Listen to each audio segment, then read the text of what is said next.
Well, firstly, I wouldn't recommend to like start folding boats on the regular. Like if you start folding boats on the regular, you're probably going to be losing money and making bad folds on most of the time. But yeah, this hand was pretty interesting because I guess yeah, Manig had pretty much one of the best hands he could ever have and ended up folding on the river to Dan Shak's overbet all in, and only really lost to a couple of hands. So first of all, I mean, if you're ever going to fold here, you have to rule out a bluff completely because you don't want to get shown a bluff and fold a full house. And then you have to start thinking, is there any value hands that they could play that I beat? And in this one, it's kind of crazy because obviously, Dan Shak could have ace king and like do this as well. So by Manig folding, he's basically saying that he thinks Dan Shak will play ace king differently. I think maybe the turn went check, did it?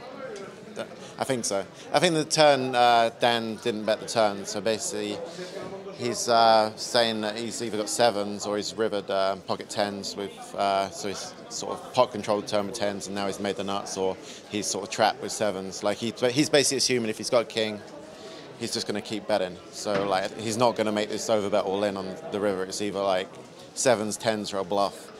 But that's a lot of assumptions, and you've got a really good hand, and it's tough to make a full house. So he's a braver man than me.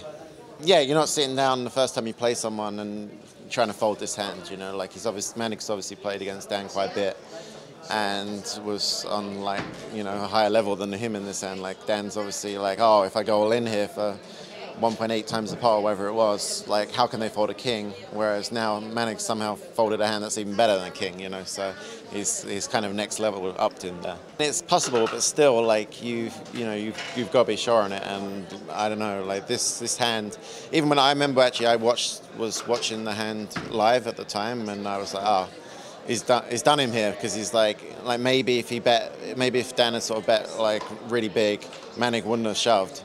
So he would have not got paid off fully. But when he's gone all in, I was just like, oh, wow, he's got the max here. And somehow Manig folded, and I was shocked, So, like, yeah. And sometimes when you just, I think it kind of depends how how confident you are in your game at the time. Like, I don't know, if you've been doing badly, you might go against your gut feeling and then be really annoyed at yourself. But if, you're really comfortable in how you're playing and, like, you've studied a lot, you're feeling good, then you're more likely to sort of go with your reads and be afraid to look silly. Like obviously the hand, is on the stream, so Manig knows he's going to find out if he was right or not. And if Dan Shak just had ace king, everyone's going to be like, what the hell are you doing? Like you should have, won an extra 50k there or something. So you got to be really sure and like just confident, and yeah, confident in your ability really.